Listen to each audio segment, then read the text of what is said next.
Beautiful day today, March 22nd, 2021. Sun's behind me, but the moon is over there. I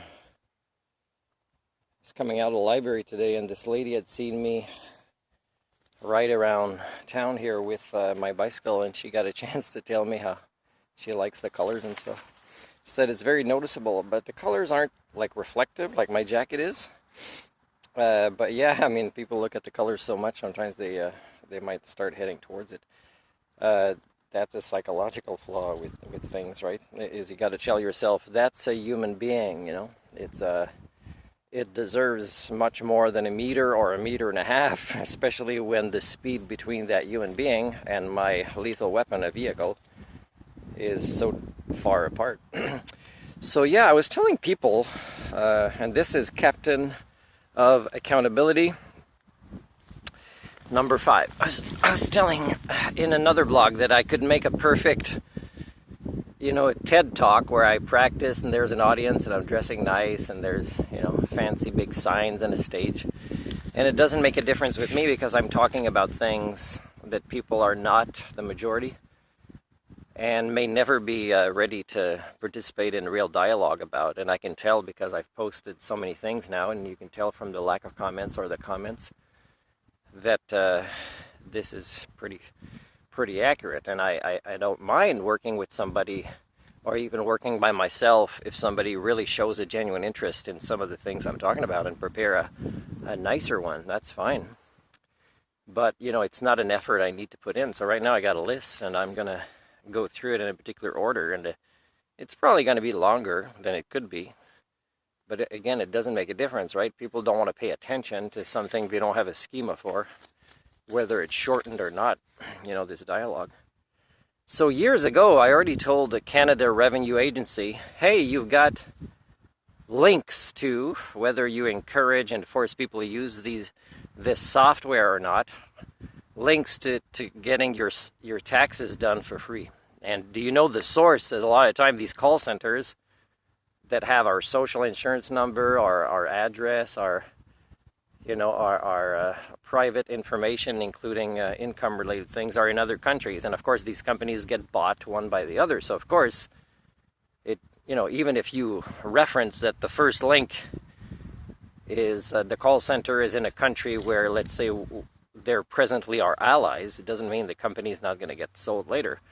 So again, when you mix business with government, or churches with government, is you get conflicts. You get the impossibility of democracy, for one thing.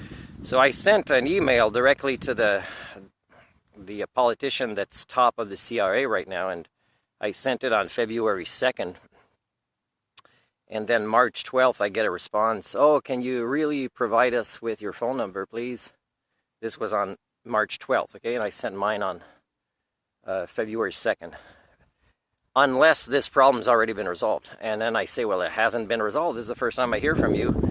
And then in my response, I say, I would like a Zoom link. And they might say, well, it's not safe. Well, no offense, but your politicians are online, on TV, having Zoom conversations about all sorts of things. And often among themselves too, right? In private matters.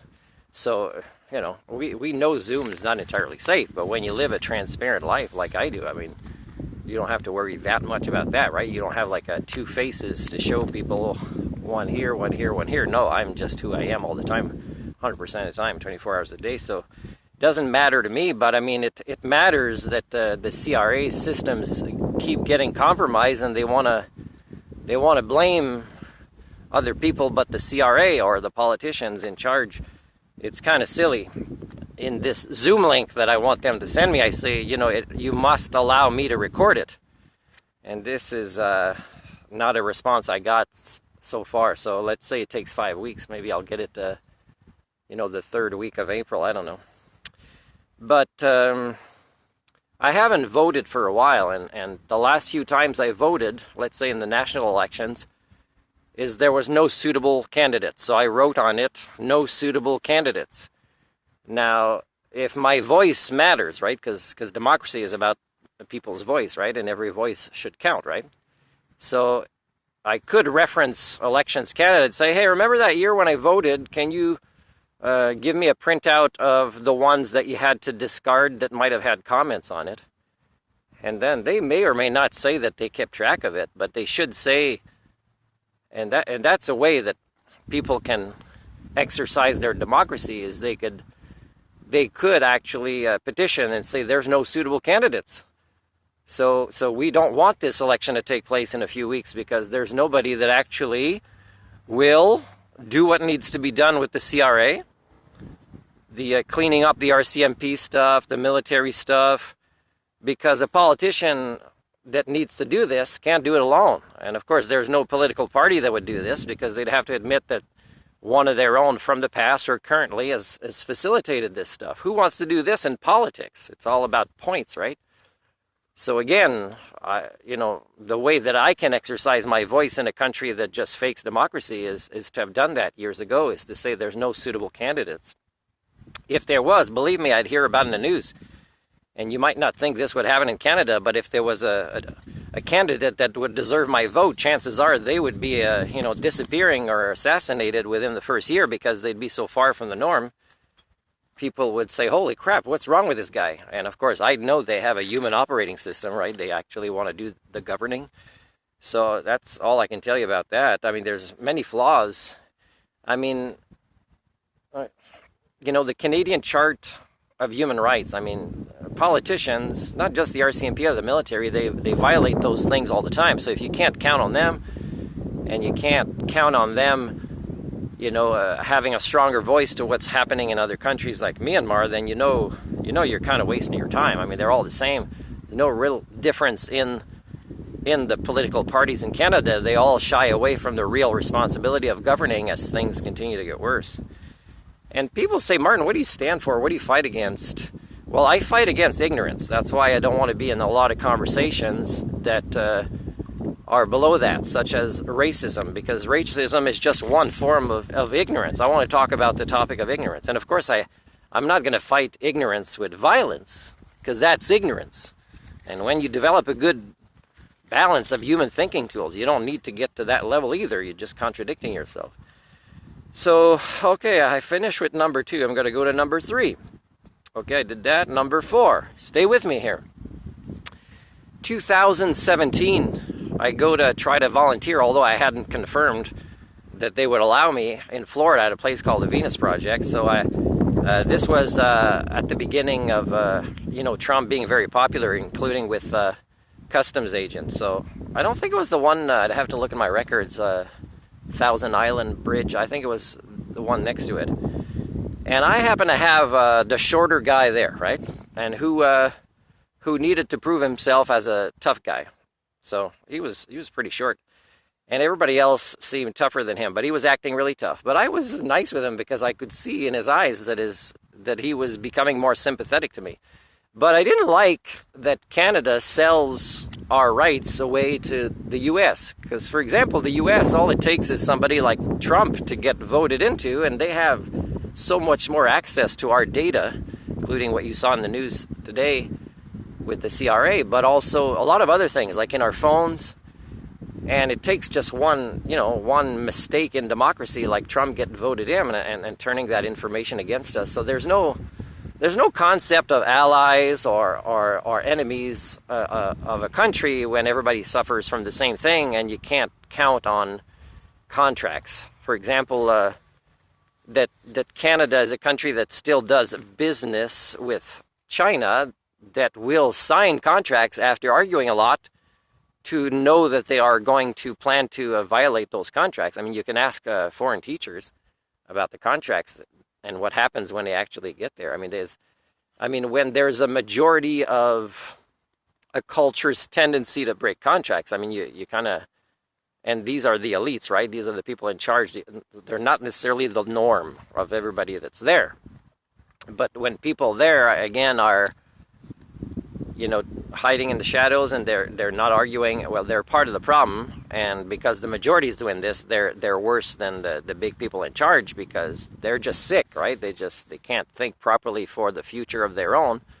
So there's going to be a nasty crash of the Chinese empire of their own doing. It's not going to be enemies. They can just self-destruct by themselves. And it's sad because there's good people there, and when they're quiet, they're allowing it to happen.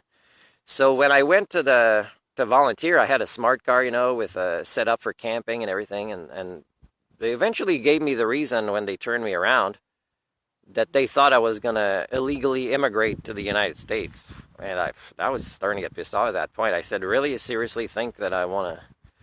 And they thought it was weird that I was going to go visit Graceland as well and the Grand Canyon. And they thought because I was set up to, but I couldn't kind of show where I was paying taxes or owned a house somewhere. So it was suspicious to them, even though I had a letter from Mercedes that says I have permission to leave the country with this leased car. It's their own paranoia, right? And it was, the culture of the picture of the King of the Rednecks that was on the wall. But because I did a lot of things there that said that I disagreed with the way they were violating my rights, but that I wasn't kind of mean or aggressive about it. I didn't like that they and a dog, had access to my vehicle and everything in it without me being allowed to observe. That's not okay with me. So again, Canada's criticizing China right now, but come on, you're allowing the United States to do the same thing to us if they feel like it. They have so many more ways that we're in an agreement political with them that they can violate our rights in ways that we can't violate theirs. Come on, stop the hypocrisy, Canada. The people take advantage of your hypocrisy. So Durand, D-U-R-A-N-D, he was trying to take my my picture of my eyes and fingerprints, and he was having a hard time with the machine, so I was helping him out. I was saying things he was doing wrong.